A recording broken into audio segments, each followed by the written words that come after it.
Punjabi radio USA ਸੁਣ ਰਹੇ ਸਾਰੇ ਹੀ ਮਾਣਯੋਗ ਅਤੇ ਸਤਿਕਾਰਤ ਸਰੋਤਿਆਂ ਨੂੰ ਪਿਆਰ ਸਤਿਕਾਰ ਸਹਿਤ ਨਿੱਘੀ ਜਿਹੀ ਸਤਿ ਸ੍ਰੀ ਅਕਾਲ। ਸਭ ਨੂੰ ਜੀ ਆਇਆਂ ਨੂੰ ਆਖਦੇ ਹਾਂ। ਸੋ ਪ੍ਰੋਗਰਾਮ ਦੇ ਵਿੱਚ ਆਪ ਸਭ ਦਾ ਨਿੱਘਾ ਸਵਾਗਤ ਹੈ। ਪ੍ਰੋਗਰਾਮ ਅਪਡੇਟ ਅਮਰੀਕਾ ਦੇ ਸ਼ਾਮ ਦੇ ਬੁਲਟਨ ਦੇ ਵਿੱਚ ਜੀ ਆਇਆਂ ਨੂੰ। ਮੈਂ ਰਾਜਕਰਮਵੀਰ ਸਿੰਘ ਫਰੈਜ਼ਨੋ ਸਟੂਡੀਓਜ਼ ਤੋਂ ਅਤੇ ਮੇਰੇ ਨਾਲ ਜੁੜ ਚੁੱਕੇ ਨੇ ਹਰਜੋਤ ਸਿੰਘ ਖਾਲਸਾ ਜੀ ਸੈਨ ਹੋਜ਼ੇ ਸਟੂਡੀਓਜ਼ ਤੋਂ। ਜੀ ਆਇਆਂ ਨੂੰ ਸਵਾਗਤ ਹੈ। ਸਤਿ ਸ੍ਰੀ ਅਕਾਲ। ਸਤਿ ਸ਼੍ਰੀ ਅਕਾਲ, ਧੰਨਵਾਦ ਜੀ ਆਇਆਂ ਨੂੰ। ਪੰਜਾਬੀ ਰੇਡੀਓ ਯੂਐਸਏ ਦੇ ਜਿੰਨੇ ਵੀ ਸਰੋਤੇ ਸਾਡੇ ਸਾਰੇ ਹੀ AM ਸਟੇਸ਼ਨ FM ਸਟੇਸ਼ਨ ਘਰਾਂ ਦੇ ਵਿੱਚ ਰੇਡੀਓ ਸੈਟਸ ਦੇ ਰਾਹੀਂ ਟੈਲੀਫੋਨ ਦੇ ਰਾਹੀਂ ਫੇਸਬੁੱਕ YouTube ਤੇ ਦੇਖ ਰਹੇ ਹੋ ਸੁਣ ਰਹੇ ਹੋ ਸਾਰਿਆਂ ਨੂੰ ਜੀ ਆਇਆਂ ਨੂੰ ਤੇ ਬਹੁਤ ਹੀ ਪਿਆਰ ਤੇ ਸਤਿਕਾਰ ਭਰੀ ਸਤਿ ਸ਼੍ਰੀ ਅਕਾਲ। ਸਰੋਤਿਓ, ਜੁਲਾਈ ਦੀ 28 ਤਰੀਕ ਆ, ਦਿਨ ਬੁੱਧਵਾਰ ਆ। ਤੁਹਾਡੇ ਲਈ ਸ਼ਾਮ ਦਾ ਅਪਡੇਟ ਅਮਰੀਕਾ ਪ੍ਰੋਗਰਾਮ ਲੈ ਕੇ ਹਾਜ਼ਰ ਹੋਏ ਆ। ਪ੍ਰੋਗਰਾਮ ਸ਼ੁਰੂ ਕਰਨ ਤੋਂ ਪਹਿਲਾਂ ਸਾਡੇ ਅੱਜ ਦੇ ਸਪਾਂਸਰਸ ਉਹਨਾਂ ਦਾ ਧੰਨਵਾਦ। ਖਾਲਸਾ ਇੰਸ਼ੋਰੈਂਸ ਏਜੰਸੀ, ਜਿਨ੍ਹਾਂ ਦੇ ਕੋਲੋਂ ਤੁਸੀਂ ਹਰ ਇੱਕ ਤਰੀਕੇ ਦੀ ਇੰਸ਼ੋਰੈਂਸ ਕਰਵਾ ਸਕਦੇ ਹੋ। ਇੰਸ਼ੋਰੈਂਸ ਬਾਰੇ ਪਤਾ ਕਰਨ ਲਈ ਕਾਲ ਕਰ ਸਕਦੇ ਹੋ। ਨੰਬਰ 408-272-2500 4082722500। ਅਮਰਜੀਤ ਸਿੰਘ ਫਰੈਜ਼ਨੋ, ਗੁਰਬਚਨ ਸਿੰਘ ਨਾਗਰਾ ਸੈਕਰਾਮੈਂਟੋ, ਅਵਤਾਰ ਸਿੰਘ ਮੰਜ਼ਲ ਕਲੋਵਿਸ, ਪ੍ਰਿਤਪਾਲ ਸਿੰਘ ਅਟਵਾਲ ਐਲਗਲੋਵ ਜ਼ੈਂਡਰ ਮਾਰਗੇਜ ਅਤੇ ਰੀਅਲ estate ਵਾਲੇ ਘਰ ਖਰੀਦਣ ਵੇਚਣ ਦੀਆਂ ਸੇਵਾਵਾਂ ਦੇ ਨਾਲ home loans, commercial loans, agriculture loans ਦੇ ਲਈ ਕਾਲ ਮੋਹਨ ਚੀਮਾ 5599052575।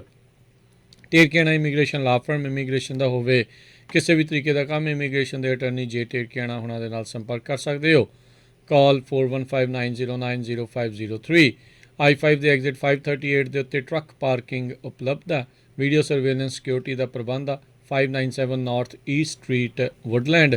ਕਾਲ 9163969085। ਅਤੇ Gholia truck driving school ਫਰੈਜ਼ਨੋ highway 99 ਅਤੇ 180 ਦੇ ਕਾਰਨਰ ਦੇ ਉੱਤੇ ਪੰਜਾਬ ਵਰਗੇ ਮਾਹੌਲ ਦੇ ਵਿੱਚ 53 ਫੁੱਟੇ ਟ੍ਰੇਲਰ ਦੇ ਉੱਤੇ ਟਰੱਕ ਚਲਾਉਣ ਦੀ ਸਿਖਲਾਈ ਦਿੱਤੀ ਜਾਂਦੀ ਹੈ।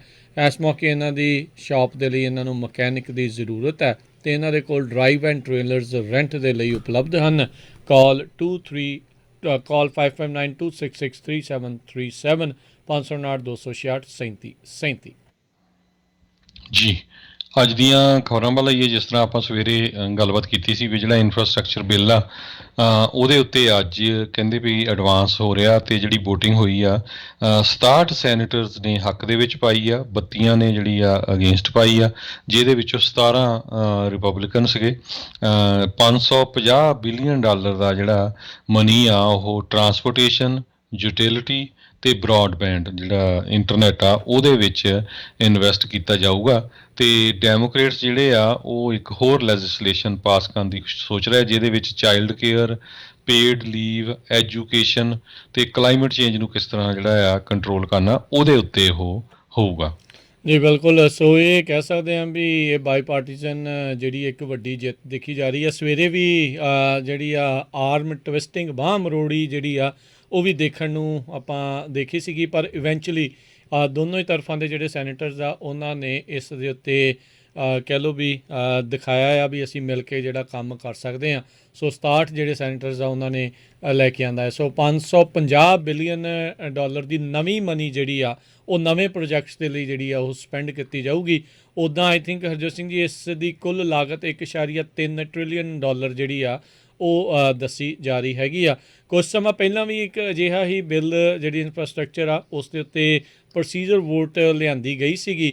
ਉਸ ਟਾਈਮ ਦੇ ਉੱਤੇ ਉਹ ਫੇਲ ਹੋ ਗਈ ਸੀ, ਜਿਸ ਦੇ ਵਿੱਚ ਅਖੀਰਲੇ ਮੌਕੇ ਜਿਹੜੇ ਚੱਕ ਸ਼ੂਮਰ ਉਹਨਾਂ ਨੇ ਆਪਣੀ ਵੋਟ ਯੈਸ ਤੋਂ ਨੋ ਕਰ ਦਿੱਤੀ, ਕਿਉਂਕਿ ਜਿਹੜੀ ਉਹ ਮਾਈਨੋਰਟੀ ਦੇ ਵਿੱਚ ਜਿਹੜੇ ਉਹ ਫਿਰ ਉਹ ਰਹਿ ਗਏ। ਅਤੇ ਹੁਣ ਜਿਹੜਾ ਇਸ ਪਲਾਨ ਦੇ ਲਈ ਜਿਹੜਾ ਹਰਜੋਤ ਸਿੰਘ ਜੀ ਇਹਨਾਂ ਨੇ ਹੁਣ ਮਿਲ ਕੇ 67 ਜਿਹੜੇ ਸੈਨੇਟਰਸ ਆ ਉਸ ਦਾ ਸਾਥ ਪ੍ਰਾਪਤ ਜਿਹੜਾ ਉਹ ਕੀਤਾ ਹੈਗਾ। ਸੋ 22 ਜਿਹੜੇ ਕੁੱਲ ਇਹਨਾਂ ਦਾ ਗਰੁੱਪ ਆਫ 22 ਸੈਨੇਟਰਸ ਦਾ ਇਹਨਾਂ ਨੇ ਮਿਲ ਕੇ ਜਿਹੜਾ ਬਾਈ ਪਾਰਟੀਜ਼ਨ ਬਿੱਲ ਜਿਹੜਾ ਉਹ ਲਿਆਂਦਾ ਆ। ਇਹ ਜਿਹੜਾ ਹਰਜੋਤ ਸਿੰਘ ਜੀ ਸੋਚ ਰਹੇ ਹੈਗੇ ਆ ਵੀ ਜਲਦ ਹੀ ਇਸ ਨੂੰ ਜਿਹੜਾ ਉਹ ਪਾਸ ਕਰ ਦਿੱਤਾ ਜਾਊਗਾ। ਕਹਿੰਦੇ ਵੀ ਇਸ ਬਿੱਲ ਦੇ ਵਿੱਚ ਜਿਹੜੇ ਸੈਂਟਰਿਸਟ ਜਿਹੜੇ ਆ ਉਹਨਾਂ ਨੂੰ ਜ਼ਿਆਦਾ ਖੁਸ਼ ਕਰਨ ਦੀ ਜਿਹੜੀ ਉਹ ਕੋਸ਼ਿਸ਼ ਕੀਤੀ ਗਈ ਆ। ਕਹਿੰਦੇ ਵੀ ਇਸ ਦੇ ਨਾਲ ਡੈਮੋਕ੍ਰੇਟਸ ਨੂੰ ਇੱਕ ਖਦਸ਼ਾ ਜਿਹੜਾ ਉਹ ਹੋ ਸਕਦਾ ਵੀ ਜਿਹੜੇ ਲਿਬਰਲ ਕੁਛ ਇਹਨਾਂ ਦੇ ਜਿਹੜੇ ਜ਼ਿਆਦਾ ਸੈਨੇਟਰਸ ਆ ਉਹ ਥੋੜ੍ਹੇ ਅਲੱਗ ਥਲੱਗ ਆਪਣੇ ਆਪ ਨੂੰ ਇਸ ਦੇ ਵਿੱਚ ਪਾ ਸਕਦੇ ਨੇ। ਪਰ ਹੁਣ ਦੇਖਦੇ ਹਾਂ ਕੀ ਹੁੰਦਾ। ਜਿੱਦਾਂ ਤੁਸੀਂ ਆਲਰੇਡੀ ਜ਼ਿਕਰ ਕੀਤਾ ਵੀ ਕਲਾਈਮੇਟ ਚੇਂਜ ਅਤੇ ਸੋਸ਼ਲ ਸੇਫਟੀ ਨੈੱਟ ਆ ਉਹ ਇਸ ਬਿੱਲ ਦੇ ਵਿੱਚੋਂ ਜਿਹੜਾ ਉਹ ਬਾਹਰ ਰੱਖਿਆ ਗਿਆ ਹੈਗਾ ਆ। ਸੋ ਉਹਨਾਂ ਦੀ ਜਿਹੜੀ ਇਹ ਮੰਗ ਸੀਗੀ ਲਿਬਰਲ ਜਿਹੜੇ ਕੁਛ ਸੈਨੇਟਰਸ ਆ ਉਹਨਾਂ ਦੀ, ਉਹ ਇਹਨਾਂ ਦੀ ਇਸ ਦੇ ਵਿੱਚ ਕਹਿ ਲਓ ਵੀ ਮੰਗ ਪੂਰੀ ਨਹੀਂ ਹੋਈ। ਪਰ ਦੇਖਦੇ ਹਾਂ ਵੀ ਆਉਣ ਵਾਲੇ ਸਮੇਂ ਦੇ ਵਿੱਚ ਅੱਗੇ ਕੀ ਬਣਦਾ ਹੈਗਾ। ਜੀ, ਅਗਲੀ ਖਬਰ ਜਿਹੜੀ ਮਾਈਗ੍ਰੈਂਟ ਚਿਲਡਰਨ ਆ ਕਹਿੰਦੇ ਉਹਨਾਂ ਦੇ ਵਿੱਚ ਕਰੋਨਾ ਵਾਇਰਸ ਆਊਟਬ੍ਰੇਕ ਹੋਇਆ। ਜਿਹੜੇ ਵਿਸਲ ਬਲੋਅਰਸ ਆ ਉਹ ਇਹ ਕਹਿ ਰਹੇ ਆ ਵੀ ਉੱਥੇ ਜਿਹੜੇ EMPLOYEES ਆ ਉਹਨਾਂ ਨੂੰ ਇਹ ਕਿਹਾ ਗਿਆ ਵੀ ਇਸ ਖਬਰ ਨੂੰ ਜਿਹੜਾ ਆ ਦਬਾ ਕੇ ਹੀ ਰੱਖਿਆ ਜਾਵੇ। ਫੋਰਟ ਬਲਿਸ ਜਿਹੜਾ ਬੇਸ ਹੈਗਾ ਜਿੱਥੇ ਕਹਿੰਦੇ ਵੀ ਹਜ਼ਾਰਾਂ ਦੀ ਗਿਣਤੀ ਦੇ ਵਿੱਚ ਬੱਚੇ ਰੱਖੇ ਹੋਏ ਸੀ ਤੇ ਕਰੋਨਾ ਵਾਇਰਸ ਦਾ ਉੱਥੇ ਆਊਟਬ੍ਰੇਕ ਹੋਇਆ ਆ ਮਾਈਗ੍ਰੈਂਟ ਚਿਲਡਰਨ ਦੇ ਵਿੱਚ। ਤੇ ਇਹ ਕਹਿੰਦੇ ਕਾਫੀ ਵੱਡੀ ਗਿਣਤੀ ਦੇ ਵਿੱਚ ਜਿਹੜੇ ਲੋਕ ਆ ਉਹ ਇਕੱਲੇ ਬੱਚੇ ਨਹੀਂ, ਉੱਥੇ EMPLOYEE ਵੀ ਕੰਮ ਕਰਨ ਵਾਲੇ ਜਿਹੜੇ ਆ ਉਹ ਵੀ ਕਰੋਨਾ ਵਾਇਰਸ ਦੇ ਨਾਲ ਪ੍ਰਭਾਵਿਤ ਹੋਏ ਹੈਗੇ ਆ। ਤੇ ਗਵਰਨਮੈਂਟ ਅਕਾਊਂਟੇਬਿਲਿਟੀ ਪ੍ਰੋਜੈਕਟ ਜਿਹੜਾ ਹੈਗਾ ਆ ਉਹ ਇੱਥੇ ਕੰਮ ਕਰਦਾ ਹੈਗਾ ਆ ਫੋਰਟ ਬਲਿਸ ਦੇ ਵਿੱਚ। ਤੇ ਉਹਨਾਂ ਨੇ ਹਜੇ ਕੋਈ ਇਹਦੇ ਬਾਬਤ ਜਿਹੜੀ ਆ ਸਟੇਟਮੈਂਟ ਨਹੀਂ ਦਿੱਤੀ। ਡਿਪਾਰਟਮੈਂਟ ਆਫ ਹੈਲਥ ਤੇ ਹਿਊਮਨ ਸਰਵਿਸਿਜ਼ ਨੇ ਵੀ ਹਜੇ ਇਹਦੇ ਬਾਰੇ ਨਹੀਂ ਦੱਸਿਆ। ਜੀ ਬਿਲਕੁਲ, ਪਿਛਲੇ ਜਿਹੜੇ ਆ ਕਾਰਜਕਾਲ ਦੇ ਦੌਰਾਨ ਜਦੋਂ ਟਰੰਪ ਹੁਣਾਂ ਦੇ ਕਾਰਜਕਾਲ ਦੇ ਵਿੱਚ ਇਹੀ ਜਿਹੜੇ ਨਿਆਣਿਆਂ ਦੀ ਗੱਲ ਆਉਂਦੀ ਸੀ ਤਾਂ ਸਾਰੇ ਜਾਣੇ ਬਹੁਤ ਰੌਲਾ ਜਿਹੜਾ ਪਾਉਂਦੇ ਸੀਗੇ। ਪਰ ਦੇਖੋ ਵੀ ਕਿਸ ਤਰੀਕੇ ਦੇ ਨਾਲ ਇਹ ਗੱਲ ਨੂੰ ਇਹਨਾਂ ਨੇ ਦੱਬਣ ਦੀ ਕਿੱਦਾਂ ਕੋਸ਼ਿਸ਼ ਕੀਤੀ ਹੈ ਤੇ ਡਾਊਨ ਪਲੇ ਜਿਹੜਾ ਆ ਇਹ ਕੀਤਾ ਵੀ ਇਹਨਾਂ ਨਿਆਣਿਆਂ ਦੇ ਵਿੱਚ ਜਿਹੜਾ ਕਿੱਦਾਂ ਕੋਵਿਡ ਆਊਟਬ੍ਰੇਕ ਆ ਉਹ ਹੋ ਰਿਹਾ ਆ ਮਾਈਗ੍ਰੈਂਟ ਜਿਹੜੇ ਕਿਡਸ ਆ ਉਹਨਾਂ ਦੇ ਵਿੱਚ। ਸੋ ਇਹ ਬਹੁਤ ਹੀ ਮੰਦਭਾਗੀ ਗੱਲ ਆ। ਜਿਹੜੇ ਉਸ ਟਾਈਮ ਦੇ ਉੱਤੇ ਰੌਲਾ ਪਾਉਂਦੇ ਸੀਗੇ ਇਹਨਾਂ ਨੂੰ ਹੁਣ ਅੱਗੇ ਆ ਕੇ ਇਹਨਾਂ ਦੇ ਵੀ ਜਿਹੜੀ ਆ ਵਧੀਆ ਸਹੂਲਤ ਦੇ ਲਈ ਜਿਹੜਾ ਉਹ ਅੱਗੇ ਆਉਣਾ ਚਾਹੀਦਾ ਆ। ਪਰ ਆਪਾਂ ਨੂੰ ਪਤਾ ਹੀ ਆ ਵੀ ਜਦੋਂ ਪੋਲੀਟੀਕਲੀ ਇਹ ਚੀਜ਼ਾਂ ਇਨਵੋਲਵ ਹੁੰਦੀਆਂ ਤੇ ਫਿਰ ਇਹ ਚੁੱਪ ਚਪੀਤੇ ਜਿਹੜੇ ਉਹ ਪਿੱਛੇ ਰਹਿ ਜਾਂਦੇ ਨੇ।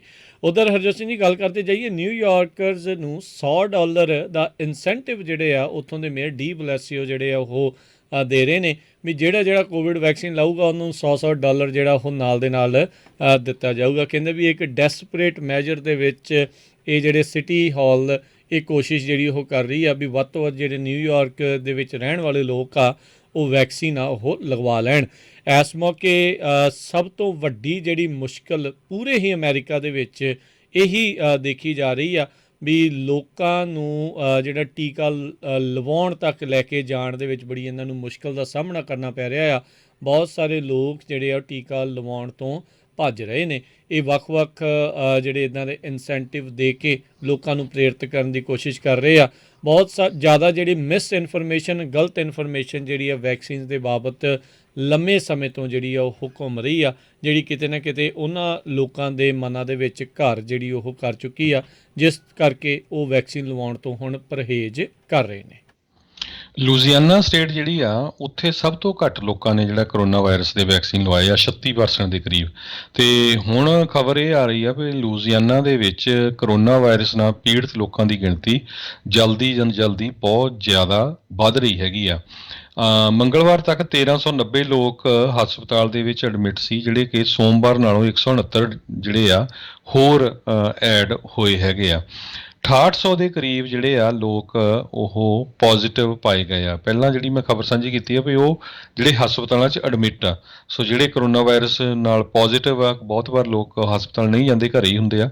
ਸੋ 6800 ਦੇ ਕਰੀਬ ਨਵੇਂ ਕੇਸ ਜਿਹੜੇ ਜਨਵਰੀ 6 ਤੋਂ ਲੈ ਕੇ ਹੁਣ ਤੱਕ ਆਏ ਹੈਗੇ ਆ। ਸੋ ਉੱਥੇ ਵੀ ਹੁਣ ਗਵਰਨਰ ਕਹਿ ਤਾਂ ਰਿਹਾ ਆ ਵੀ ਮਾਸਕ ਪਾਓ, ਪਰ ਆਪਾਂ ਦੇਖਦੇ ਹਾਂ ਜਿੰਨੀਆਂ ਵੀ ਪਿਕਚਰਸ ਜਾਂ ਕੋਈ ਫੇਸਬੁੱਕ YouTube ਤੇ ਦੇਖਦੇ ਹਾਂ ਵੀ ਲੋਕਾਂ ਦੇ ਜਿਹੜੇ ਮੇਲੇ ਲੱਗੇ ਹੋਏ ਆ, ਜਦੋਂ ਇੰਨੀ ਵੱਡੀ ਗਿਣਤੀ 'ਚ ਲੋਕ ਇਕੱਠੇ ਹੁੰਦੇ ਆ ਤੇ ਫਿਰ ਜਿਹੜਾ ਕਰੋਨਾ ਵਾਇਰਸ ਫੈਲਣ ਦਾ ਜਿਹੜਾ ਖਤਰਾ ਉਹ ਬਹੁਤ ਜ਼ਿਆਦਾ ਹੁੰਦਾ ਆ। ਜੀ ਬਿਲਕੁਲ, ਅਗਲੀ ਜਿਹੜੀ ਗੱਲ ਕਰਦੇ ਜਾਈਏ, ਮਿਸ਼ੀਗਨ ਦੇ ਵਿੱਚ ਖਾਸ ਕਰਕੇ ਜਿਹੜੇ ਕਹਿੰਦੇ ਵੀ ਵੈਸਟ ਮਿਸ਼ੀਗਨ ਦੇ ਇਲਾਕੇ ਦੇ ਵਿੱਚ ਕਾਫੀ ਤੇਜ਼ ਹਵਾਵਾਂ ਦਾ ਜਿਹੜਾ ਸਟਾਰਮ ਆ ਉਹ ਆ ਰਿਹਾ। ਕਹਿੰਦੇ 80 ਮੀਲ ਫੀ ਘੰਟੇ ਦੀ ਰਫ਼ਤਾਰ ਦੀਆਂ ਜਿਹੜੀਆਂ ਉੱਥੇ ਵਿੰਡਸ ਆ ਉਹ ਉੱਥੇ ਦੇਖੀਆਂ ਜਾ ਸਕਦੀਆਂ ਨੇ। ਸੋ ਇੱਦਾਂ ਦੇ ਇਲਾਕਿਆਂ ਦੇ ਵਿੱਚ ਲੋਅਰ ਮਿਸ਼ੀਗਨ ਇਲਾਕੇ ਦੇ ਵਿੱਚ ਕਹਿੰਦੇ ਆ ਵੀ ਇਹ ਕਾਫੀ ਸਵੀਅਰ ਜਿਹੜੇ ਤੇਜ਼ ਹਵਾਵਾਂ ਜਿਹੜੀਆਂ ਉਹ ਚੱਲ ਸਕਦੀਆਂ, ਜਿਸ ਕਰਕੇ ਖਤਰਾ ਜਿਹੜਾ ਉਹ ਬਿਲਕੁਲ ਬਣਿਆ ਪਿਆ ਹੈਗਾ। ਸੋ ਲੋਕਾਂ ਨੂੰ ਬਗੈਰ ਇੱਕ ਹਿਸਾਬ ਦੇ ਨਾਲ ਮਤਲਬ ਤੋਂ ਬਾਹਰ ਰਹਿਣ ਤੋਂ ਜਿਹੜਾ ਉਹਨਾਂ ਨੇ ਗੁਰੇਜ਼ ਕੀਤਾ ਹੈਗਾ। ਜੀ, ਅਗਲੀ ਖਬਰ ਕਾਰਾਂ ਦੇ ਨਾਲ ਸੰਬੰਧਿਤ ਆ। ਅਮਰੀਕਾ ਦੇ ਵਿੱਚ ਕਾਰਾਂ ਦੀ ਹੁਣ ਬਹੁਤ ਸ਼ਾਰਟੇਜ ਆ ਤੇ ਕਹਿੰਦੇ ਇਸ ਸ਼ਾਰਟੇਜ ਨੂੰ ਖਤਮ ਹੋਣ ਦੇ ਲਈ ਕਈ ਮਹੀਨੇ ਲੱਗ ਸਕਦੇ ਆ। ਆਪਾਂ ਪਿੱਛੇ ਖਬਰਾਂ ਸਾਂਝੀਆਂ ਕੀਤੀਆਂ ਸੀ ਕਿਸ ਤਰ੍ਹਾਂ ਜਿਹੜੇ ਆ ਚਿਪਸ ਤੇ ਸੈਮੀਕੰਡਕਟਰਸ ਦੀ ਬਹੁਤ ਘਾਟ ਹੈਗੀ ਆ, ਤੇ ਹਾਲਤ ਤਾਂ ਇੱਥੇ ਤੱਕ ਹੋ ਗਈ ਆ ਵੀ ਕਹਿੰਦੇ ਵੀ ਜਨਰਲ ਮੋਟਰਸ ਨੇ ਆਪਣੇ ਫੁੱਲ ਸਾਈਜ਼ ਜਿਹੜੇ ਪਿਕਅਪ ਟਰੱਕ ਨਵੇਂ ਜਿਹੜੇ ਬਣਾਉਣੇ ਸੀ ਉਹ ਬੰਦ ਕਰ ਦਿੱਤੇ ਆ, ਕਿਉਂਕਿ ਸੈਮੀਕੰਡਕਟਰ ਸਪਲਾਈ ਨਹੀਂ ਮਿਲ ਰਹੀ ਹੈਗੀ। ਇਸੇ ਤਰ੍ਹਾਂ ਹੋਂਡਾ ਤੇ ਟੋਯੋਟਾ ਦੋਨਾਂ ਨੇ ਜਿਹੜਾ ਉਹਨਾਂ ਦੀ ਏਸ਼ੀਆ ਦੇ ਵਿੱਚ ਪ੍ਰੋਡਕਸ਼ਨ ਹੁੰਦੀ ਆ, ਉਹ ਉਹਨਾਂ ਨੇ ਬੰਦ ਕਰ ਦਿੱਤੀ ਆ ਚਿਪ ਸ਼ਾਰਟੇਜ ਕਰਕੇ। ਤੇ ਕਾਰਾਂ ਦੀਆਂ ਜਿਹੜੀਆਂ ਪੁਰਾਣੀਆਂ ਦੀਆਂ ਕੀਮਤਾਂ ਆ ਉਹ ਕਾਫੀ ਜ਼ਿਆਦਾ ਜਿਹੜੀਆਂ ਉੱਪਰ ਗਈਆਂ ਹੈਗੀਆਂ।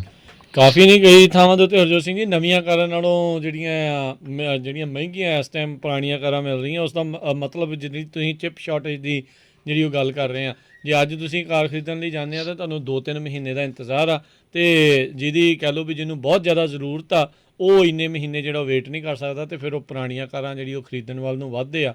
ਅਤੇ ਹੁਣ ਜਿਹੜਾ ਮੌਕਾ ਆ ਭਾਈ ਇੱਕ ਹਿਸਾਬ ਦੇ ਨਾਲ ਮਾਰਕੀਟ ਦੇ ਹਿਸਾਬ ਨਾਲ ਵੀ ਜਿੰਨੇ ਪੁਰਾਣੀ ਗੱਡੀ ਕੱਢਣੀ ਉਹਦਾ ਸਰ ਸਕਦਾ ਆ ਇੱਕ ਅੱਧੀ ਗੱਡੀ ਤੋਂ ਘੱਟ ਦੇ ਵਿੱਚ, ਤਾਂ ਹੁਣ ਮੌਕਾ ਹੈਗਾ ਆ ਵੀ ਉਹ ਗੱਡੀ ਜਿਹੜੀ ਉਹ ਆਪਣੀ ਵੇਚ ਸਕਦੇ ਨੇ। ਅਗਲੀ ਗੱਲ ਕਰਦੇ ਜਾਈਏ, ਫੈਡ ਰਿਜ਼ਰਵ ਨੇ ਕਿਹਾ ਆ ਵੀ ਜਿਹੜੇ ਇੰਟਰਸਟ ਰੇਟਸ ਆ ਉਹਨਾਂ ਨੂੰ ਜ਼ੀਰੋ ਦੇ ਜਿਹੜਾ ਸਿਫਰ ਦੇ ਨਜ਼ਦੀਕ ਹੀ ਜਿਹੜਾ ਉਹ ਰੱਖਿਆ ਜਾਵੇਗਾ। ਉਹਨਾਂ ਨੇ ਇਹ ਦੱਸਿਆ ਵੀ ਇਸ ਟਾਈਮ ਜਿਹੜੀ ਇਕੋਨਮੀ ਆ ਉਹ ਹੌਲੀ ਹੌਲੀ ਜਿਹੜੀ ਆ ਉਹ ਵੱਧ ਰਹੀ ਹੈਗੀ ਆ, ਚਾਹੇ ਪੈਂਡੈਮਿਕ ਦਾ ਫੈਲਾਅ ਵੀ ਨਾਲ ਦੇ ਨਾਲ ਵਧਿਆ ਆ, ਉਸ ਦੀ ਜਿਹੜੀ ਹੈ ਡਰ ਉਹ ਹੈਗਾ ਆ। ਫੈਡਰਲ ਓਪਨ ਮਾਰਕੀਟ ਕਮੇਟੀ ਨੇ ਆਪਣੇ 2 ਦਿਨਾਂ ਦੀ ਮੀਟਿੰਗ ਆ ਉਸ ਦੀ ਸਮਾਪਤੀ ਤੋਂ ਬਾਅਦ ਦੇ ਵਿੱਚ ਇਹ ਦੱਸਿਆ ਆ ਵੀ ਜਿਹੜੇ ਇੰਟਰਸਟ ਰੇਟ ਆ ਉਹ ਉੱਥੇ ਹੀ ਸਥਿਰ ਰਹਿਣਗੇ 0 ਤੋਂ ਲੈ ਕੇ 0.25% ਦੇ ਵਿਚਕਾਰ। ਅਤੇ ਨਾਲ ਹੀ ਉਹਨਾਂ ਨੇ ਇਕੋਨਮੀ ਦੇ ਪ੍ਰਤੀ ਥੋੜ੍ਹੀ ਕਹਿ ਸਕਦੇ ਹਾਂ ਵੀ ਆਪਟੀਮਿਜ਼ਮ ਦਿਖਾਇਆ ਹੈਗਾ ਆ। ਚੇਅਰਮੈਨ ਜਰੋਮ ਪਾਵਲ ਉਹਨਾਂ ਨੇ ਜਿਹੜਾ ਉਹ ਕਿਹਾ, ਕਹਿੰਦੇ ਵੀ ਅਸੀਂ ਜਿਹੜੇ ਆ ਬਿਲਕੁਲ ਇਸ ਚੀਜ਼ ਦੇ ਕਰੀਬ ਨਹੀਂ ਹੈਗੇ ਵੀ ਜਿਹੜੇ ਇੰਟਰਸਟ ਰੇਟ ਆ ਉਹਨਾਂ ਨੂੰ ਵਧਾਇਆ ਜਾਵੇ। ਆਲਰੇਡੀ ਇਹਨਾਂ ਨੇ ਕੁਛ ਮਹੀਨੇ ਪਹਿਲਾਂ ਇਹ ਦੱਸਿਆ ਸੀਗਾ ਵੀ ਵੀ 2022 ਜਾਂ 2023 ਦੇ ਵਿੱਚ ਜਾ ਕੇ ਇੰਟਰਸਟ ਰੇਟ ਆ ਉਹਨਾਂ ਦੇ ਵਿੱਚ ਵਾਧਾ ਕੀਤਾ ਜਾ ਸਕਦਾ ਆ।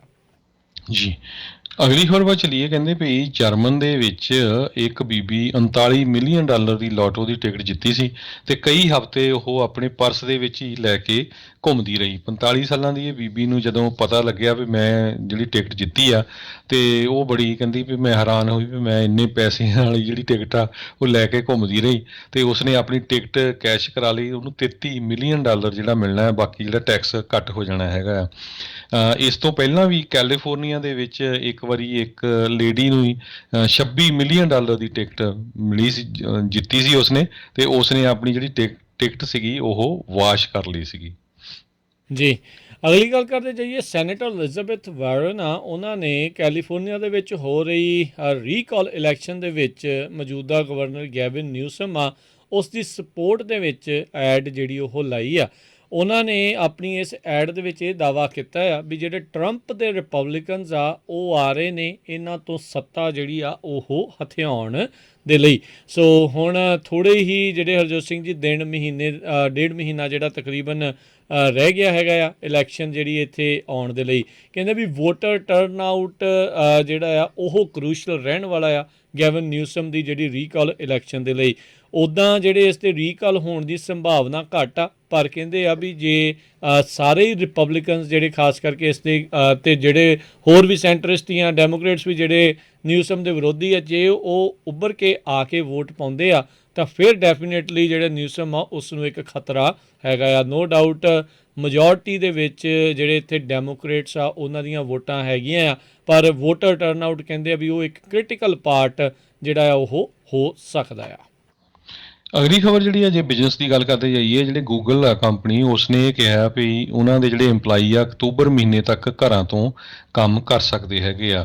ਪਰ ਦੂਸਰੇ ਪਾਸੇ ਜਿਹੜੀ ਫੇਸਬੁੱਕ ਆ ਉਸਨੇ ਵੀ ਹੁਣ ਗਵਰਨਮੈਂਟ ਨੂੰ ਹੀ ਫੋਲੋ ਕਰਨਾ ਸ਼ੁਰੂ ਕੀਤਾ ਆ। ਫੇਸਬੁੱਕ ਦੇ ਜਿਹੜੇ CEO ਆ ਉਹਨਾਂ ਨੇ ਅੱਜ ਅਨਾਊਂਸ ਕੀਤਾ ਵੀ ਸਾਡੇ ਜਿੰਨੇ ਵੀ ਏਮਪਲਾਈ USA ਦੇ ਵਿੱਚ ਹੈਗੇ ਆ ਉਹਨਾਂ ਨੂੰ ਕੰਮ 'ਤੇ ਜਦੋਂ ਵਾਪਸ ਆਉਣਾ ਆ, ਹੁਣ ਰਿਟਰਨ ਕਰ ਰਹੇ ਆਫਿਸ ਦੇ ਵਿੱਚ, ਤੇ ਹਰ ਇੱਕ ਨੂੰ ਵੈਕਸੀਨੇਟ ਹੋਣਾ ਪਊਗਾ। ਜੇ ਕੋਈ ਬੰਦਾ ਵੈਕਸੀਨੇਟਡ ਨਹੀਂ ਹੈਗਾ ਉਹ ਉਹਨਾਂ ਦੇ ਆਫਿਸ ਦੇ ਵਿੱਚ ਕੰਮ ਨਹੀਂ ਕਰ ਸਕਦਾ।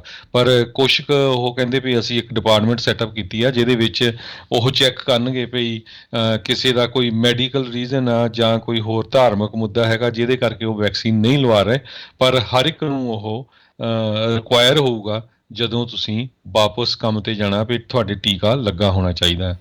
ਜੀ ਜੀ। ਅਗਲੀ ਜਿਹੜੀ ਹਰਜੋਤ ਸਿੰਘ ਜੀ ਗੱਲ ਕਰਦੇ ਜਾਈਏ, ਜਸਟਿਸ ਡਿਪਾਰਟਮੈਂਟ ਨੇ ਉਹਨਾਂ ਸਾਰੇ ਸੂਬਿਆਂ ਨੂੰ ਕਹਿੰਦੇ ਵੀ ਨੋਟਿਸ ਘੱਲੇ ਆ ਜਿਨ੍ਹਾਂ ਨੇ ਪੋਸਟ ਇਲੈਕਸ਼ਨ ਆਡਿਟਸ ਤੇ ਇਲੈਕਸ਼ਨ ਲਾਅ ਚੇਂਜਸ ਜਿਹੜੇ ਉਹ ਕੀਤੇ ਆ। ਇਸੇ ਹੀ ਮਸਲੇ ਦੇ ਵਿੱਚ ਜਿਹੜੇ ਜਾਰਜੀਆ ਦੇ ਅਟਰਨੀ ਜਨਰਲ ਆ ਉਹਨਾਂ ਨੇ ਡਿਪਾਰਟਮੈਂਟ ਆਫ ਜਸਟਿਸ ਦੇ ਜਿਹੜਾ civil election law suit file ਕੀਤਾ ਸੀ ਜਾਰਜੀਆ ਦੇ ਖਿਲਾਫ। ਉਹਨਾਂ ਨੇ ਜਿਹੜੇ ਰੂਲ ਚੇਂਜ ਕੀਤੇ ਆ ਉਸ ਨੂੰ ਲੈ ਕੇ, ਉਸ ਦੇ ਵਿੱਚ ਉਹਨਾਂ ਨੇ ਇਹ ਕਾਫੀ ਕਹਿ ਲਓ ਵੀ ਕੜੇ ਸ਼ਬਦਾਂ ਦੇ ਵਿੱਚ ਡਿਪਾਰਟਮੈਂਟ ਆਫ ਜਸਟਿਸ ਦੀ ਨਿੰਦਾ ਕਰਦੇ ਹੋਏ ਆਖਿਆ ਆ ਵੀ ਇਹ ਸ਼ੇਮਲੈਸ ਪੋਲੀਟੀਕਲ ਅਟੈਕ ਆ, ਹੋਰ ਕੁਛ ਨਹੀਂ, ਜਾਂ ਬੇਸ਼ਰਮੀ ਦੇ ਨਾਲ ਜਿਹੜਾ ਰਾਜਨੀਤਿਕ ਹਮਲਾ ਇੱਕ ਹਿਸਾਬ ਦੇ ਨਾਲ ਜਿਹੜਾ ਉਹ ਕੀਤਾ ਜਾ ਰਿਹਾ ਹੈਗਾ ਆ। ਸੋ ਇਹ ਆਉਣ ਵਾਲੇ ਦਿਨਾਂ ਦੇ ਵਿੱਚ ਇਹ ਜਿਹੜਾ ਮੁੱਦਾ ਆ ਕਾਫੀ ਪਹਿਲਾਂ ਵੀ ਜਿਹੜਾ ਗਰਮਾਇਆ ਰਿਹਾ ਆ, ਅਤੇ ਲੱਗਦਾ ਵੀ ਆਉਣ ਵਾਲੇ ਸਮੇਂ ਦੇ ਵਿੱਚ ਵੀ ਇਸ ਦੇ ਉੱਤੇ ਇੱਦਾਂ ਹੀ ਚਰਚਾਵਾਂ ਆਪਾਂ ਨੂੰ ਤੇਜ਼ ਸੁਣਨ ਨੂੰ ਮਿਲਦੀਆਂ ਰਹਿਣਗੀਆਂ। ਜੀ, ਅਗਲੀ ਖਬਰ ਜਿਹੜੀ ਆ ਫੋਰਡ ਕੰਪਨੀ ਦੇ ਨਾਲ ਸੰਬੰਧਿਤ ਆ। ਫੋਰਡ ਨੇ ਇਹ ਕਿਹਾ ਵੀ ਜਿਹੜੇ ਉਹ ਨਵੇਂ F-150 ਲਾਈਟਨਿੰਗ ਪਿਕਅਪ ਜਿਹੜੇ ਬਣਾ ਰਹੇ ਹੈਗੇ ਆ ਉਹਦੇ ਸੰਬੰਧ ਦੇ ਵਿੱਚ ਉਹਨਾਂ ਨੂੰ 1,20,000 ਰਿਜ਼ਰਵੇਸ਼ਨਸ ਲੋਕਾਂ ਨੇ ਕੀਤੀਆਂ ਆ ਮਈ ਮਹੀਨੇ ਤੋਂ ਲੈ ਕੇ ਹੁਣ ਤੱਕ। 75% ਜਾਣੀ ਕਿ ਜਿਹੜਾ 90,000 ਬਣਦਾ ਆ, ਉਹ ਕਹਿੰਦੇ ਵੀ ਪਹਿਲੀ ਵਾਰੀ ਉਹ ਫੋਰਡ ਦੀ ਜਿਹੜੀ ਕਾਰ ਆ ਜਾਂ ਪਿਕਅਪ ਆ ਉਹ ਖਰੀਦਣ ਜਾ ਰਹੇ ਹੈਗੇ ਆ, ਤੇ $100 ਇਹਦਾ ਡਿਪੋਜ਼ਿਟ ਰੱਖਿਆ ਗਿਆ ਸੀ। ਤੇ ਫੋਰਡ ਕੰਪਨੀ ਇਹ ਵੀ ਸੋਚ ਰਹੀ ਹੈ ਵੀ ਬਹੁਤਿਆਂ ਨੇ ਜਿਨ੍ਹਾਂ ਨੇ ਰਿਜ਼ਰਵੇਸ਼ਨ ਕਰਾਈ ਹੈ ਅਲਟੀਮੇਟਲੀ ਸੈਲ ਹੀ ਕਰਨਗੇ, ਪਰ ਜਿਹੜੀ ਪ੍ਰਾਈਸ ਰੇਂਜ ਹੈਗੀ ਆ ਉਹ 40,000 ਤੋਂ ਲੈ ਕੇ $90,000 ਤੱਕ ਹੈਗੀ ਆ। ਜਿਹੜਾ ਕੰਜ਼ਿਊਮਰ ਸੈਂਟਰਿਕ ਮਾਡਲ ਹੈਗਾ ਆ ਉਹ 53,000 ਦੇ ਕਰੀਬ ਸਟਾਰਟ ਹੁੰਦਾ ਹੈ। ਜੀ ਬਿਲਕੁਲ। ਅਤੇ ਹਰਜੋਤ ਸਿੰਘ ਜੀ ਆਪਣਾ ਸਮਾਂ ਵੀ ਜਿਹੜਾ ਸਮਾਪਤੀ ਵਾਲਾ, ਅਤੇ ਉਸ ਤੋਂ ਪਹਿਲਾਂ ਦੱਸਦੇ ਜਾਈਏ ਵੀ ਜਿਹੜਾ ਆਪਣਾ ਐਗਜ਼ੀਬਿਸ਼ਨ ਚੱਲ ਰਹੀ ਹੈਗੀ ਆ ਪੰਜਾਬ ਆਰਟ ਗੈਲਰੀ ਦੇ ਜਿਹੜੇ ਆਰਟਿਸਟ ਸਰਦਾਰ ਪਰਮ ਸਿੰਘ ਉਹਨਾਂ ਦੀ ਜਿਹੜੀ exhibition Punjabi radio USA Fresno studio complex 2125 north Barton avenue ਦੇ ਉੱਤੇ, ਉਸ ਨੂੰ ਜਿਹੜੇ ਲੋਕਾਂ ਦੀ ਮੰਗ ਦੇ ਉੱਤੇ ਇਸ ਨੂੰ ਇੱਕ ਦਿਨ ਹੋਰ ਵਧਾ ਦਿੱਤਾ ਗਿਆ। ਸੋ ਆ ਰਿਹਾ ਜਿਹੜਾ ਐਤਵਾਰ ਆ 1 ਤਰੀਕ ਤੱਕ ਇਹ ਜਿਹੜੀ ਹੁਣ ਐਗਜ਼ੀਬਿਸ਼ਨ ਆ ਉਹ ਰਹੇਗੀ।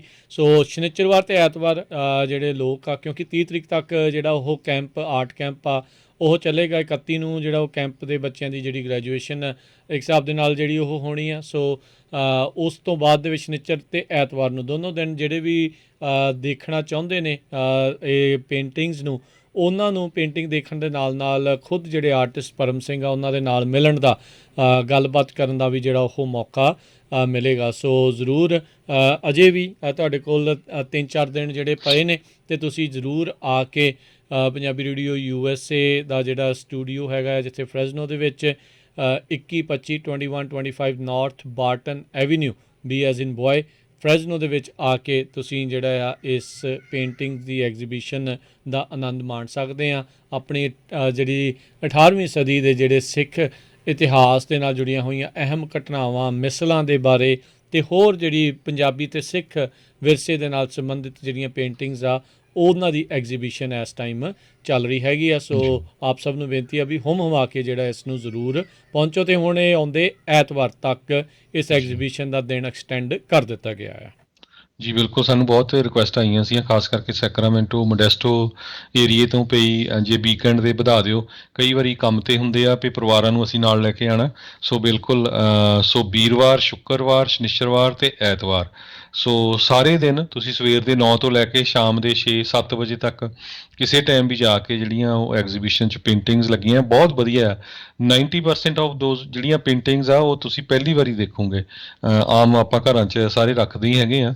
ਸੋ ਬਹੁਤ ਹੀ ਵਧੀਆ ਜਿਹੜਾ 18ਵੀਂ ਸਦੀ ਦਾ ਸਿੱਖ ਇਤਿਹਾਸ ਆ ਉਹਦੇ ਵਿੱਚ ਰਚਿਆ ਹੋਇਆ। ਉਹਦੇ ਨਾਲ ਕੱਲੀਆਂ ਜਿਹੜੀਆਂ ਸਿੱਖ ਜਿਹੜੀਆਂ ਪੇਂਟਿੰਗਸ ਨਹੀਂ, ਹੋਰ ਵੀ ਜਿਹੜੀਆਂ ਕਲਚਰਲ ਪੇਂਟਿੰਗਸ ਵੀ ਹੈਗੀਆਂ ਆ। ਸੋ ਸਾਰੇ ਜਿੰਨੇ ਵੀ ਸਾਡੇ ਸਰੋਤੇ ਆ ਆਪ ਵੀ ਦੇਖ ਕੇ ਆਓ, ਆਪਣੇ ਜਿਹੜੇ ਤੁਹਾਡੇ ਦੋਸਤ ਮਿੱਤਰ ਰਿਸ਼ਤੇਦਾਰ ਰਹਿੰਦੇ ਆ ਉਹਨਾਂ ਨੂੰ ਵੀ ਜ਼ਰੂਰ ਸਾਰਿਆਂ ਨੂੰ ਕਹੋ ਭਈ ਇਹ ਵਧੀਆ ਮੌਕਾ ਹੈਗਾ। ਇਹ ਪੰਜਾਬੀ ਰੇਡੀਓ USA ਅਤੇ ਪੰਜਾਬੀ ਕਲਚਰਲ ਸੈਂਟਰ USA ਨੇ ਆਪਾਂ ਵਿਰਸਾ ਸੰਭਾਲ ਦੇ ਲਈ ਇਹ ਜਿਹੜਾ ਪ੍ਰੋਜੈਕਟ ਆ ਉਹ 3 ਸਾਲ ਪਹਿਲਾਂ ਜਿਹੜਾ ਸ਼ੁਰੂ ਕੀਤਾ ਸੀ। ਪਹਿਲੀ ਵਾਰੀ ਜਰਨੈਲ ਸਿੰਘ ਆਰਟਿਸਟ ਆਏ ਸੀ ਕੈਨੇਡਾ ਤੋਂ, ਅਤੇ ਪਿਛਲੇ ਸਾਲ ਫਿਰ ਕਰੋਨਾ ਵਾਇਰਸ ਕਰਕੇ ਆਪਾਂ ਨਹੀਂ ਕਰ ਸਕੇ। ਇਸ ਸਾਲ ਵੀ ਅਸੀਂ ਕਾਫੀ ਲੰਮਾ ਰੱਖਿਆ ਇਹ ਆਲਮੋਸਟ 8-9 ਦਿਨ, ਤਾਂ ਕਿ ਰਸ਼ ਨਾ ਪਵੇ। ਵੱਖ-ਵੱਖ ਟਾਈਮ ਦੇ ਉੱਤੇ ਜਿੱਦਾਂ ਲੋਕ ਜਿੰਨੇ ਵੀ ਆ ਸੰਗਤ ਉਹ ਆ ਕੇ ਦੇਖ ਸਕੇ। ਸੋ ਸਾਥ ਦਿਓ, ਵੱਧ ਤੋਂ ਵੱਧ। ਤੇ ਜਿਸ ਤਰ੍ਹਾਂ ਰਾਜਕਨਵੀਰ ਸਿੰਘ ਉਹਨਾਂ ਨੇ ਦੱਸਿਆ ਹੀ ਆ, ਸ਼ਨੀਚਰਵਾਰ ਤੇ ਐਤਵਾਰ ਨੂੰ ਤੁਸੀਂ ਪਰਮ ਸਿੰਘ ਉਹਨਾਂ ਦੇ ਨਾਲ ਜਿਹੜਾ ਡਿਸਕਸ ਵੀ ਕਰ ਸਕਦੇ ਹੋ ਉੱਥੇ, ਕਿਉਂਕਿ ਕੀ ਹੁੰਦਾ ਵੀ ਵੀਕਡੇ 'ਚ ਹੁਣ ਕਲਾਸਾਂ ਲੱਗੀਆਂ ਆ, ਉਹਨਾਂ ਨੇ ਕੈਂਪ ਲਾਇਆ ਆ, 2 ਘੰਟੇ ਸਵੇਰ ਦੀ ਹੁੰਦੀ, 2 ਘੰਟੇ ਸ਼ਾਮ ਦੀ। ਤੇ ਫਿਰ ਕਈ ਵਾਰੀ ਜਿਹੜੀਆਂ ਪੇਂਟਿੰਗਸ ਆ ਨਾ, ਉਹਨਾਂ ਦਾ ਪਤਾ ਹੀ ਤਦ ਲੱਗਦਾ ਜਦੋਂ ਬੰਦਾ ਐਕਸਪਲੇਨ ਕਰਦਾ ਵੀ ਇਹਦਾ ਮਤਲਬ ਕੀ ਆ, ਕਿਹੜੇ ਈਵੈਂਟ ਦੇ ਉੱਤੇ ਇਹ ਜਿਹੜੀ ਪੇਂਟਿੰਗ ਆ ਇਹ ਰਿਲੇਟ ਕਰਦੀ ਹੈਗੀ ਆ। ਸੋ ਉਹਨਾਂ ਨਾਲ ਗੱਲਬਾਤ ਕਰ ਸਕਦੇ ਆ, ਪੇਂਟਿੰਗਸ ਬਾਰੇ ਉਹ ਐਕਸਪਲੇਨ ਕਰ ਸਕਦੇ ਆ ਸ਼ਨੀਚਰਵਾਰ ਐਤਵਾਰ ਨੂੰ ਵੀ। ਸੋ ਕੱਲ ਪਰਸੋਂ ਵੀਰ ਸ਼ੁੱਕਰ ਸ਼ਨੀਚਰ ਐਤ ਵੱਧ ਤੋਂ ਵੱਧ ਜਿੱਥੋਂ ਵੀ ਸੈਕਰਾਮੈਂਟੋ, ਮੋਡੈਸਟੋ, ਸਟਾਕਟਨ, ਬੇਕਰਫੀਲਡ, ਜਿੰਨੇ ਵੀ ਫ੍ਰਿਜ਼ਨੋ ਏਰੀਏ ਦੇ ਵਿੱਚ ਹੈਗੇ ਆ, ਜ਼ਰੂਰ ਆਪਣੇ ਪਰਿਵਾਰਾਂ ਸਮੇਤ ਬੱਚਿਆਂ ਨੂੰ ਵੀ ਨਾਲ ਲੈ ਕੇ ਆਓ ਤਾਂ ਕਿ ਉਹਨਾਂ ਨੂੰ ਆਪਣੇ ਇਤਿਹਾਸ ਦਾ, ਆਪਣੇ ਕਲਚਰ ਦਾ ਜਿਹੜਾ ਪਤਾ ਲੱਗ ਸਕੇ। ਜੀ, ਅੱਜ ਬੇਕਰਸਫੀਲਡ ਤੋਂ 2-3 ਪਰਿਵਾਰ ਜਿਹੜੇ ਆ ਵਿਸ਼ੇਸ਼ ਤੌਰ ਦੇ ਉੱਤੇ ਇਸ ਐਗਜ਼ੀਬਿਸ਼ਨ ਨੂੰ ਦੇਖਣ ਦੇ ਲਈ ਆਏ ਸੀਗੇ। ਹੋਰ ਸੈਂਟਰਲ ਵੈਲੀ ਦੇ ਇਲਾਕਿਆਂ ਦੇ ਵਿੱਚੋਂ ਜਿਹੜੇ ਉਹ ਲੋਕ ਆਏ ਸੀਗੇ। ਸੋ ਅਸੀਂ ਉਹਨਾਂ ਸਾਰਿਆਂ ਦਾ ਧੰਨਵਾਦ ਜਿਹੜਾ ਉਹ ਕਰਦੇ ਹਾਂ ਅਤੇ ਜ਼ਰੂਰ ਬੇਨਤੀ ਕਰਦੇ ਹਾਂ ਵੀ ਆਪ ਵੀ ਪਰਿਵਾਰਾਂ ਸਮੇਤ ਜਿਹੜਾ ਆ ਉਹ ਤੁਸੀਂ ਪਹੁੰਚੋ ਅਤੇ ਇਹਨਾਂ ਪੇਂਟਿੰਗਸ ਨੂੰ ਜਿਹੜਾ ਆ ਬਹੁਤ ਹੀ ਧਿਆਨ ਦੇ ਨਾਲ, ਸਬਰ ਦੇ ਨਾਲ, ਆਰਾਮ ਦੇ ਨਾਲ ਜਿਹੜਾ ਉਹ ਦੇਖੋ। ਕਾਹਲੀ ਕੋਈ ਨਹੀਂ ਆ, ਆਰਾਮ ਦੇ ਨਾਲ ਦੇਖੋ। ਜੋ ਇਤਿਹਾਸ ਜਿਹੜਾ ਨਾਲ ਲਿਖਿਆ ਆ ਉਸ ਨੂੰ ਜਿਹੜਾ ਉਹ ਤੁਸੀਂ ਪੜ੍ਹੋ ਤਾਂ ਜੋ ਤੁਹਾਨੂੰ ਵੱਧ ਤੋਂ ਵੱਧ ਇਸ ਦੇ ਬਾਰੇ ਜਿਹੜਾ ਉਹ ਗਿਆਨ ਹੋ ਸਕੇ, ਪਤਾ ਲੱਗ ਸਕੇ। ਬਹੁਤ ਸਾਰੀਆਂ ਜਿਹੜੀਆਂ ਇਤਿਹਾਸ ਦੀਆਂ ਘਟਨਾਵਾਂ ਆ, ਕਈ ਵਾਰੀ ਆਪਾਂ ਅੱਖੋਂ ਪਰੋਖੇ ਹੋ ਜਾਂਦੀਆਂ, ਪਰ ਜਦੋਂ ਤਸਵੀਰ ਦੇ ਵਿੱਚ ਢਾਲ ਕੇ ਉਹਨਾਂ ਨੇ ਪੇਸ਼ ਕੀਤੀਆਂ ਆ ਤਾਂ ਬਹੁਤ ਹੀ ਚੰਗਾ ਜਿਹੜਾ ਇਸ ਦੇ ਪ੍ਰਤੀ ਉਹ ਲੱਗਦਾ ਆ। ਅਤੇ ਹੁਣ ਆਪਾਂ ਜਿਹੜਾ ਇਜਾਜ਼ਤ ਲੈਂਦੇ ਹਾਂ ਹਰਜੋਤ ਸਿੰਘ ਜੀ, ਮੇਰੇ ਰਾਜਕੰਬੀਰ ਸਿੰਘ ਵੱਲੋਂ ਤੇ ਹਰਜੋਤ ਸਿੰਘ ਵੱਲੋਂ ਤੁਹਾਨੂੰ ਸਾਰਿਆਂ ਨੂੰ ਪਿਆਰ ਸਤਿਕਾਰ, ਸਤਿ ਸ਼੍ਰੀ ਅਕਾਲ। ਸੁਣਦੇ ਰਹੋ ਪੰਜਾਬੀ ਰੇਡੀਓ USA।